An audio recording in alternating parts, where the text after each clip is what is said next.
गुरु वशिष्ठ जी महाराज भगवान राम को जो ज्ञानामृत का मंगलमय प्रसाद सेवन करा चुके हैं, वही मंगलमय प्रसाद भगवान लक्ष्मी नारायण देव की अपार कृपा से हम सबों को प्राय नित्य ही प्राप्त होता आ रहा है और आगे भी श्री हरि देने की कृपा कर रहे हैं। कभी देवादिदेव महादेव की, गुरु वशिष्ठ जी महाराज की दैव के विषय में चर्चा चली थी, जिस पर भगवान शंकर बहुत प्रकार से दैव के रूप पर प्रकाश डालते समझाते आने की कृपा करते आ रहे हैं। हे मुनीश्वर,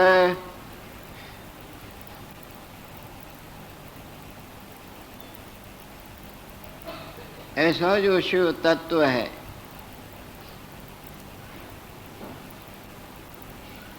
जो जीव का जीवन रूप है और सर्व पदों का पद है, अनुभव रूप है। जब किसी महाभाग्यवानों को उनके दर्शनों का अलभ्य लाभ प्राप्त हो जाता है, साक्षात्कार होता है, तब चित्त ऐसे हो जाता है जैसे भूना बीज।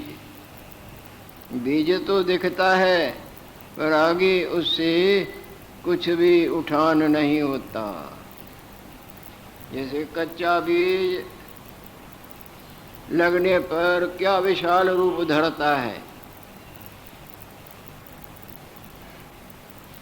और उसके कचास को भून दिया जाए तो वो कुछ भी नहीं, मुक्त हो गया।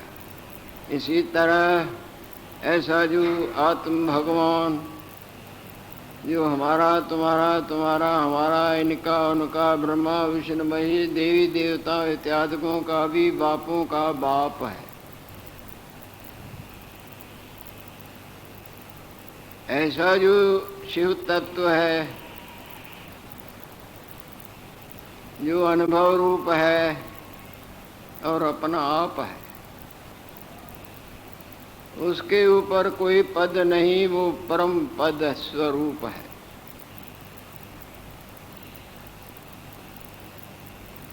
ऐसे परम पद स्वरूप में जुड़े रहना, जो अपन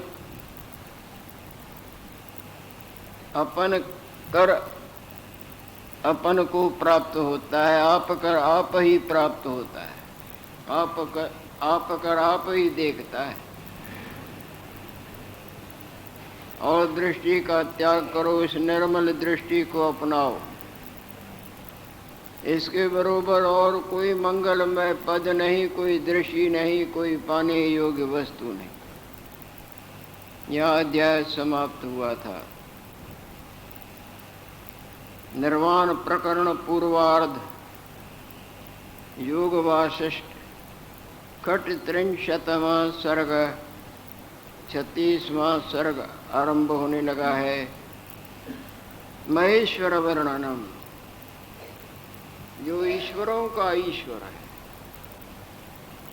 पुनः पुनः उसी पर भगवान शंकर प्रकाश डाल रहे हैं, यानी ईश्वर की महिमा से महाराज अघाते नहीं।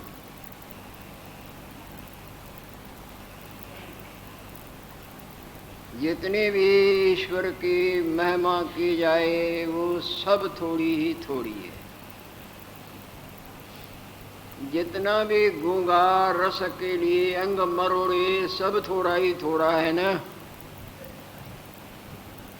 जितनी भी बातें सोचने वाला आपका अपना आप आपके जागृत के विषय में बनाए, वो सब कुछ भी नहीं ना, थोड़े ही थोड़ा है ना।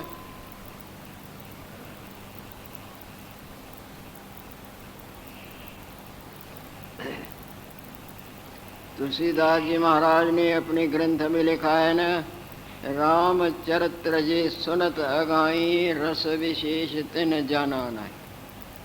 राम की महिमा, राम के रूप, राम के गुणों कि सुनने से जिसका मन तृप्तताई का अनुभव करता है, मानो तृप्त हो गया, आगे नहीं। जैसे खाना खा के तृप्त हो जाए, आगे न खाया जाए, ऐसे यदि राम की महिमा और गुणों और वैभव और स्वरूप का श्रवण करके जो तृप्त हो जाए, अभी उन्होंने समझो राम रूप के रस को नहीं जाना है। इसी तरह भगवान शंकर देखो कितना दिनों से वर्णन कर रहे हैं, करते आ रहे हैं, दैव के रूप पर प्रकाश डालते हैं। और आगे भी महाराज बोल रहे हैं इस अध्याय में महेश्वर वर्णनम, भगवान शंकर ईश्वरों के ईश्वर की महिमा और रूप पर बार बार गदगद होकर वर्णन करते आ रहे हैं। ईश्वर उवाच, भगवान शंकर बोल रहे हैं, हे मुनीश्वर,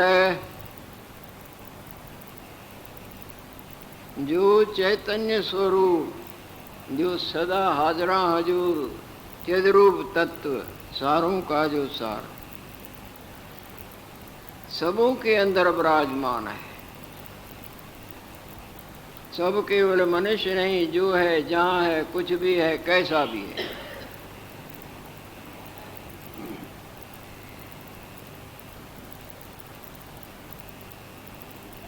अंदर भी वही है, बाहर भी वही है।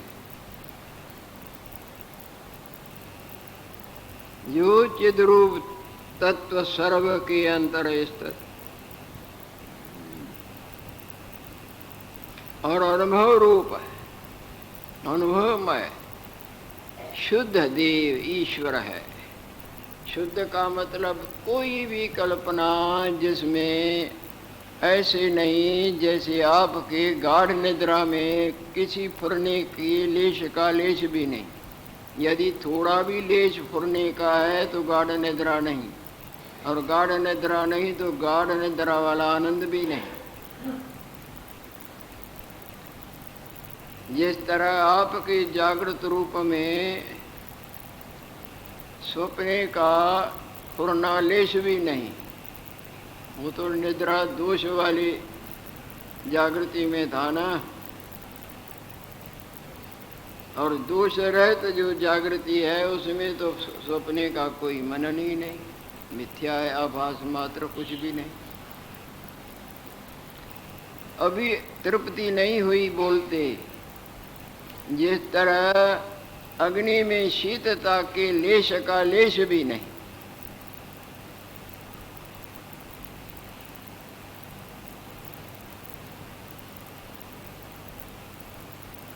जैसे आकाश में कोई वृक्ष नहीं, ये दिखते जो हैं वो तुम्हारी नजर के कमजोरी का परिणाम है।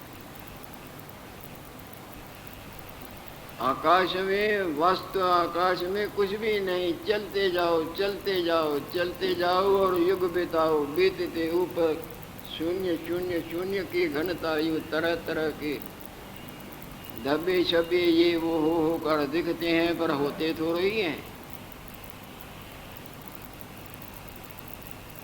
जिस तरह आपको सपने में पर्वत भी दिखते हैं, प्राणी भी दिखते हैं, पर आप में होते थोड़े ही हैं। सिनेमा के पर्दे पर देवी देवता भी दिखते हैं और बातें भी करते हैं, आपके टीवी में दिखते हैं, पर अंदर होते थोड़े ही हैं।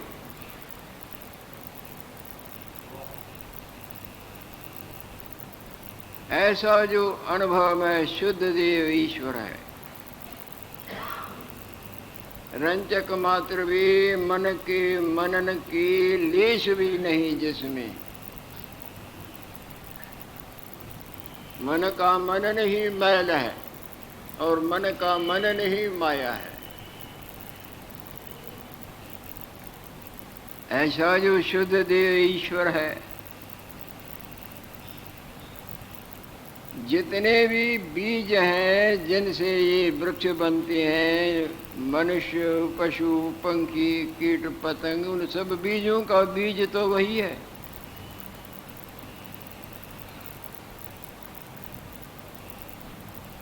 हे मुनीश्वर, सर्व सार का सार वही है। ईश्वर के रूप पर, दैव के रूप पर भगवान शंकर प्रकाश डालते आ रहे हैं। सर्व सार का सार वही है और सर्व कर्म का कर्म वही है और सर्व धर्म का धर्म वही है। सो चैतन्य धातु निर्मल रूप, ये भी शब्दों रूपी मैल रंजक मात्र उसमें नहीं। सो चैतन्य धातु, धातु का ये सब का सार, निर्मल रूप, जितने भी कारण हैं उन सबों का कारण वही है।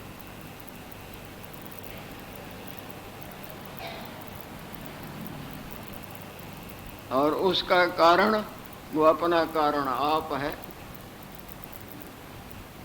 सब उसी से, वो किससे? वो अपने आप से। वो स्वयंभू है। कई जगह भगवान शंकर की पिंडी स्थापित करते हैं, शंकर भगवान का मंदिर बनाते हैं। और कई जगह ऐसे मंदिर हैं, भारत में ही हैं और जगह भी हों, जो स्वयंभू है, अपने आप प्रकट हो जाते हैं। ऐसे भी हैं जहाँ महादेव की पिंडी यानी लिंग स्थापना नहीं किया जाता, स्वयं प्रकट हो जाते हैं, जिसको स्वयंभू कहते हैं, जिनको ज्योतिर्लिंग भी कहते हैं।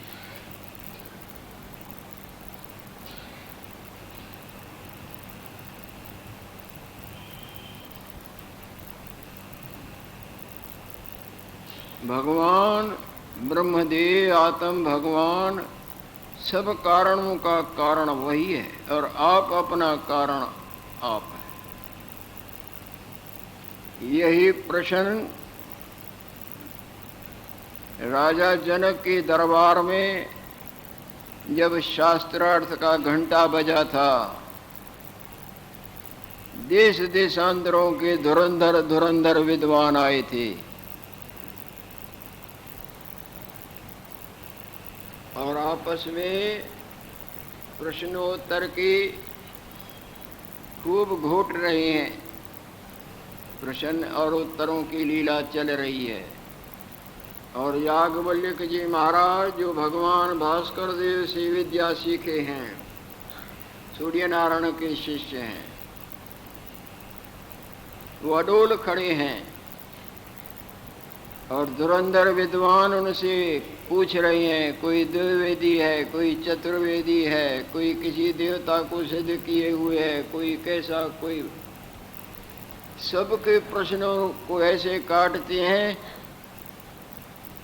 जैसे जोरदार हवा का झकोड़ा तिनको घोड़ा के उधर फेंक दे। इसी तरह किसी का प्रश्न भी रुक नहीं सकता है, अपने वाणी पर चढ़ाए हुए जैसे धनुष पर बाण चढ़ाते हैं, प्रश्न उत्तर रूपी बाण से उनको काट के फेंकते हैं। वहाँ एक देवी आ जाती है जिसका नाम था गाड़गी देवी, महर्षि विचकनु ऋषि की लड़की, जो परम ज्ञानवान थी, युवा अवस्था, सुंदर रूप, परंतु देह पर एक तिनका भी नहीं, अलफ नंगी। उसकी देह दृष्टि निवृत्त हो चुकी है, ब्रह्म दृष्टि के गंगा में नहा रही है। मट्टी देह पर लगी हुई है, जहाँ मस्त होते हैं, अवधूत होते हैं न, जैसे कई कई अवधूत ऐसे होते हैं जो देह पर कुछ नहीं होता है, नंग धर्म। इसी तरह ये अवधूतनी गार्गी देवी अचानक वहाँ आती है। देखें तो बहुत विद्वान बैठे हैं और प्रश्नोत्तर कर रहे हैं, वो पूछ रहे हैं और वो जवाब दे रहे हैं। सुनती रही सुनती रही सुनती रही। इसको देह का ये है ही नहीं कि मैं औरत हूँ और नंगी हूँ, मैं ब्रह्म स्वरूप हूँ। जैसे जगे हुए को सपने वाले रूप का अध्यास नहीं होता,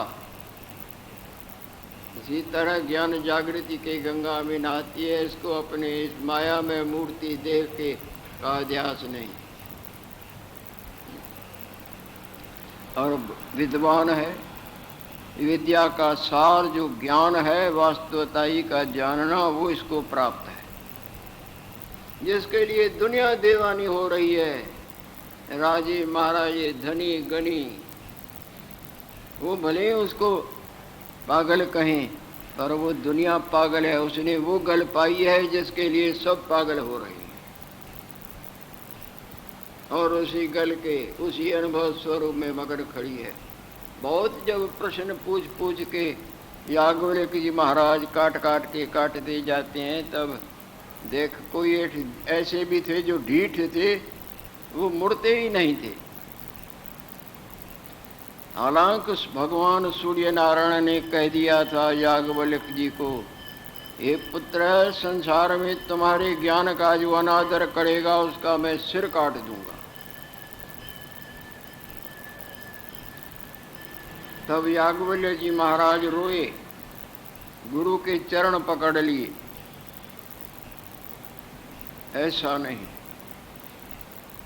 इसी डर के मारे कि इनका गुरु हमारा सिर काट देगा, मेरे से कोई ज्ञान का प्रसाद लेगा ही नहीं। मैं केवल अपने लिए थोड़े ही कमाता हूं, मैं तो चाहता हूं सबों का हित हो। ये तो मेरे तक ही रहा ना,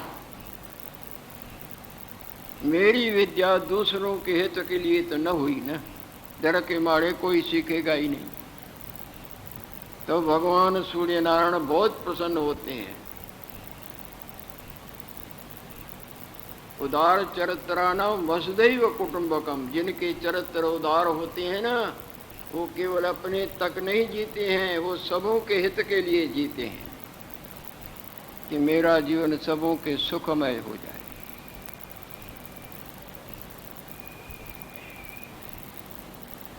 कई ऐसे होते हैं जो अपने पेट तक ही सीमित रहते हैं, जिनको पेट पालतू कहा जाए। जितना भी जीवन खर्चेंगे इसी कई खिलाने पिलाने सजाने मलने धोने आरामदारी के लिए। और दूसरे ऐसे होते हैं जो कुटुंब पालतू होते हैं, बस वहाँ तक ही सीमित रहेंगे, कुटुंब परिवार का ख्याल, खिलाना पिलाना। और तीसरे ऐसे होते हैं जो अपने जाति भाइयों के हित के लिए, जात पालतू, अपनी सारे अपने जात भाइयों के हित के लिए जीते हैं, ऐसे भी होते हैं। चौथे ऐसे होते हैं जो देश पालतू, जिस देश में रहते हैं देशभक्त कहा जाए, उनके हित में जीवन खर्चते हैं। और ऐसे भी होते हैं जो विश्वपाल, सबके हित के लिए, सब सुख, सर्वे भवन्तु सुखिनः, सब सुखियों में वो महान आत्मा होते हैं। महात्मा गांधी का देखा सुना था ना कि अफ्रीका कहाँ, और उनके यहाँ जाके उनके हित के लिए कितना अर्थाबंदी बने थे। सबको सुख मिले, ये बड़े पुण्यवान, ये भाग्यवान होते। सबों के दुख की निवृत्ति, मेरा जीवन रूपी धन सबके हित के लिए खर्च हो कि सब सुखी, सबके दुख की निवृत्ति। याज्ञवल्क्य जी महाराज ऐसे ही थे। जब सूर्य भगवान ने ऐसे कहा तो रो पड़ा। तब भगवान सूर्य नारायण बोलते हैं, पुत्र तुम धन्य हो, मैं तुमसे बहुत प्रसन्न हूँ। मेरे से वचन तो निकल गया है, वो खाली तो नहीं जाएगा, परंतु मैं बांध लेता हूँ कि जो तुम्हारा बहुत अनादर करेगा, बिल्कुल ढीठ होके नहीं मानेगा, नहीं मानेगा, नहीं मानेगा, उसका काटूंगा, बाकी सबका नहीं काटूंगा। तो वो बहुत एक वहाँ हाथी कोई ब्राह्मण था, वो राजा के मान सम्मान धन के प्रलोभन में जिसकी बुद्धि नाच रही थी, पिघल रही थी, वो अंड प्रश्न करे और ये कहे कि देखो मैं देख रहा हूँ भगवान भास्कर देव का मंडल हिल रहा है, वहाँ से भगवान पद निकल रहे हैं, न करो, न पूछो, ज़्यादा न करो, तंग न करो। और वो माने ही नहीं, त्यों हैं सूर्य नारायण का शिष्य है, सूर्य नारायण आएगा और हमारा सिर काट देगा। वो मजाकबाजी करे। फिर गलत गलत अंड मंड सवालों से भी बाज ना आवे, मजबूर हो उत्तर तो देता जाए, पर भगवान सूर्य नारायण से रहा न गया कि इसको बहुत दुखी करता है। एकदम उतरते हैं और चक्र जो घुमाया तो उस चाकलिया का सिर कट के उधर जाए। बड़ी सभा में सिर कट गया, आकार मच गई। सब उल्टा उसी ब्राह्मण को थू थू करते हैं कि तुमने ब्रह्मवेता से द्वेष किया, और बहुत समझाने पर नहीं समझा, नहीं समझा, नहीं समझा।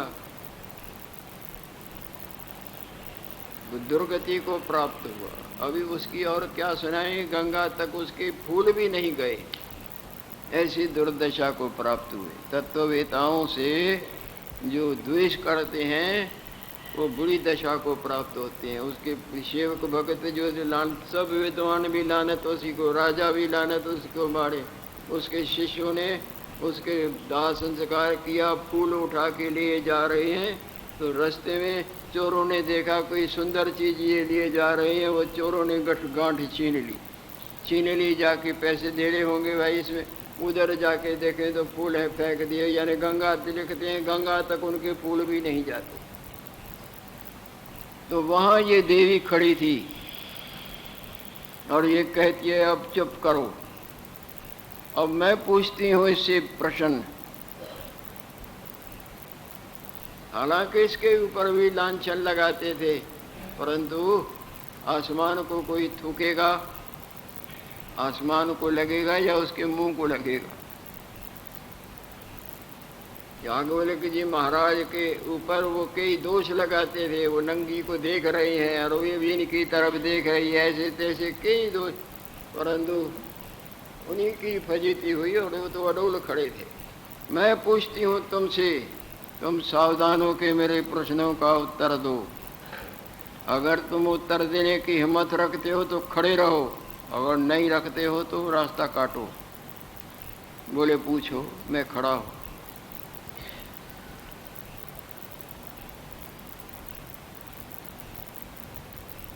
इस संसार का, इस ब्रह्मांड का कौन कारण?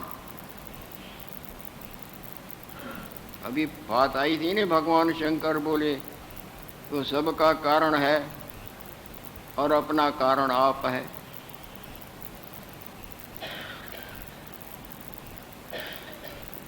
इस सारे संसार आकाश, ये आकाश किसके आधार पर खड़ा है?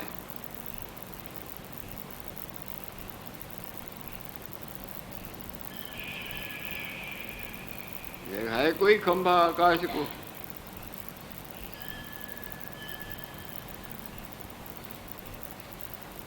आपका सपने वाला संसार किसके आधार पर खड़ा रहता है? आकाश भी देखते हो, नहीं पर्वत भी देखते हो, प्राणी भी देखते हो।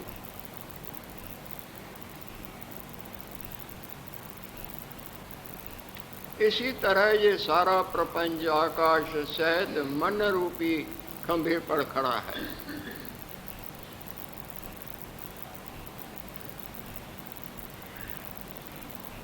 ये मकान किसके आधार पर खड़ा है? इसको वैकुंठ आश्रम नियमों की वजह से बोलते हो ना, और नींवें न हो तो ये खंडरात है या वैकुंठ आश्रम है? आपका अपना आप जो सपने का संसार देखता है किसके आधार पर खड़ा रहता है? पुरने परने। अगर आपके पुरने को यूं करके खत्म कर दें, जगा दें, तो वो आप भी गए तो आपका संसार भी गया, है या नहीं है?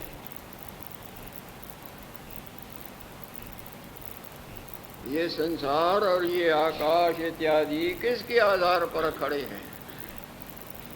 बोले याज्ञवल्क्य जी महाराज उत्तर देते हैं, ये मन रूपी आकाश पर खड़े हैं, मन पर खड़े हैं।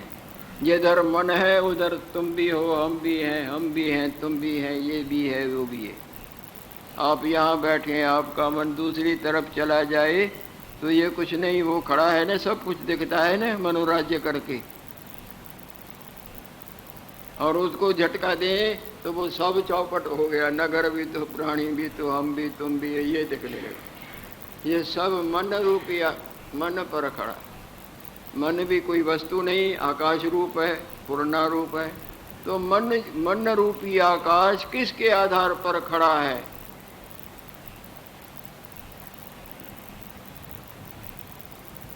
मन को भी तो कोई आधार है ना। बोले चैतन्य रूपी चिदाकाश रूपी आकाश पर ये मन आकाश खड़ा है। अगर स्वप्ने वाला आपका अपना आप फुरने पर फुरना, स्वप्ने के फुरने पर वो स्वप्ने का फुरना जागृत के आधार पर है ना। जैसे ही आकाश में दूर दूर दूर दूर, इसी तरह मन भी तुम भगाते जाओ, दूसरा का, तीसरा का, चौथा का, पांचवा लग गए। जिधर जाओगे चैतन्य साथ होगा, चैतन्य नहीं होगा तो होगा ही नहीं। जितने भी तुम ताड़े लंबी लंबी लंबी करते जाओ, उसमें पावर न हो तो 2 पैसे की भी नहीं। ये सारे लश्कर के बल्ब और ट्यूबलाइटें, पंखे किसके आधार पर चलती हैं? पावर घर पे पावर घर का साथ न हो तो ये कुछ कर सकती हैं क्या? सब अंधकार रूप है।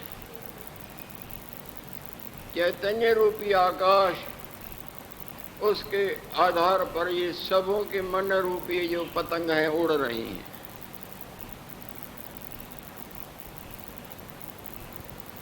वो गार्गी देवी फिर पूछती है कि वो चैतन्य किसके आधार पर खड़ा है?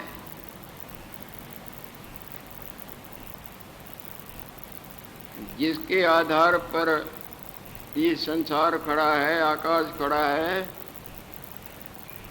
वो मन आकाश।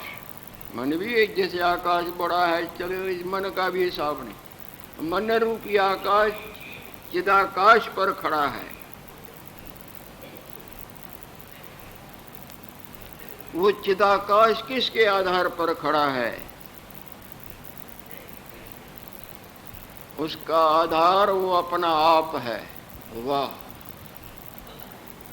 अगर कहते कि उसका आधार दूसरा चिदाकाश है तो दूसरे का तीसरा, तीसरे का कौन सा आधार, चौथा, चौथे का खेल गड़बड़ हो गई ना, हिसाब ही न लगेगा।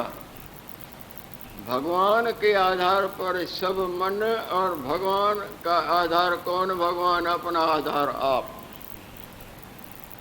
गार्गी देवी सिर झुका देती है,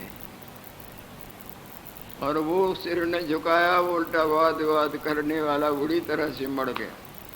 इसी तरह भगवान का सबका आधार, और भगवान का आधार वो आपे अपना आधार आप है। वो अनुभव रूप है।